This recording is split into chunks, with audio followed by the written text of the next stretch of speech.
এই স্মার্টফোনের যুগে যেখানে এক ক্লিকে পুরো পৃথিবীটা চলে আসে হাতের মুঠোয়, ঠিক সেখানেই সিলেটের সুনামগঞ্জে টিকে আছে এমন এক জগৎ যেখানে সময়টা যেন ৯০-এর দশকে থমকে গেছে। আর সেই বিস্ময়কর জনপদের নাম খলাবাড়ি। এর ঠিকানা সুনামগঞ্জ সদর উপজেলার মোল্লাপাড়া ইউনিয়নের সুবিশাল দেখার হাওরের বুকে। খোলা জায়গায় বসতি গড়ে ওঠে বলেই এমন নামকরণ করা হয়েছে। তবে এটি কোনো স্থায়ী গ্রাম নয়, বরং এক অস্থায়ী ঠিকানা।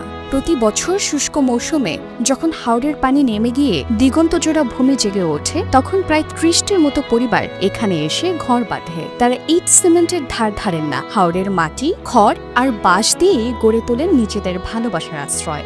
এই অস্থায়ী ঘরেই শুরু হয় তাদের প্রায় ৮ মাসের এক নতুন জীবন, এক নতুন সংগ্রাম। তাদের পুরোটা সময় আর শ্রম জুড়ে থাকে একটাই লক্ষ্য, আর তা হচ্ছে হাওরের বুকে সোনার ফসল ফলা। এই বোরো ধানই তাদের বেঁচে থাকার একমাত্র অবলম্বন, তাদের পুরো বছরের স্বপ্ন আর শ্রমের প্রতিচ্ছবি। খলাবাড়ির জীবনযাত্রার সবচেয়ে সুন্দর দিক হল এর আত্মনির্ভরশীলতা। এখানে প্রতিটি পরিবার যেন বাইরের পৃথিবী থেকে এক বিচ্ছিন্ন এবং স্বয়ংসম্পূর্ণ রাজ্য।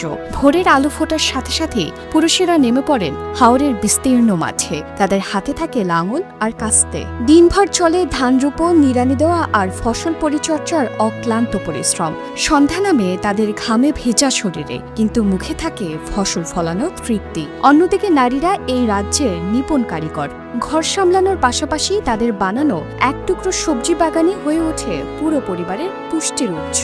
তাদের মাটির ঘরের পেছনের ছোট্ট উঠানটায় যেন এক একটা কাঁচা বাজার। সেখানে ফলে লাউ, সিম, বেগুন আর কাঁচা মরিচ। রান্নার জন্য প্রয়োজনীয় প্রায় সব উপকরণই তারা নিজেরা উৎপাদন করেন, পাশাপাশি পালন করেন গবাদি পশুও।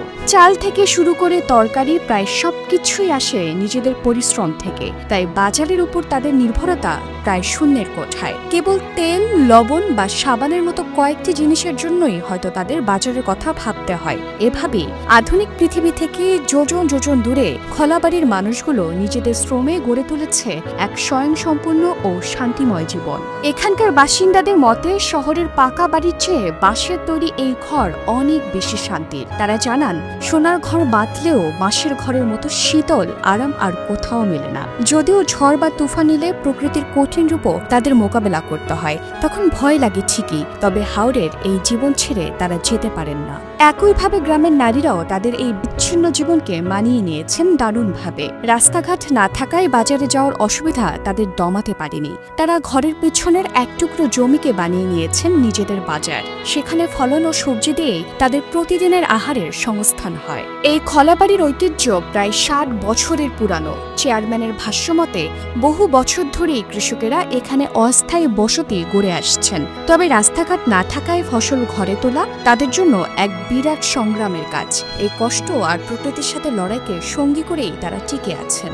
বৈশাখ মাসে নতুন ধান গোলায় তুলে তারা আবার ফিরে যান নিজ নিজ গ্রামে। পরের বছর আবারও হাওরের বুকে নতুন করে জীবন শুরু করার প্রতীক্ষায়। খলাবাড়ি তাই শুধু একটি গ্রাম নয়, এটি আধুনিকতার বিপরীতে দাঁড়িয়ে থাকা একদল লড়াকু মানুষের আত্মনির্ভরশীল জীবনযাত্রার এক জীবন্ত প্রতিচ্ছবি। এখানে প্রতিটি দিন কাটে প্রকৃতির নিয়মে, ঘড়ির কাঁটার হিসেবে নয়।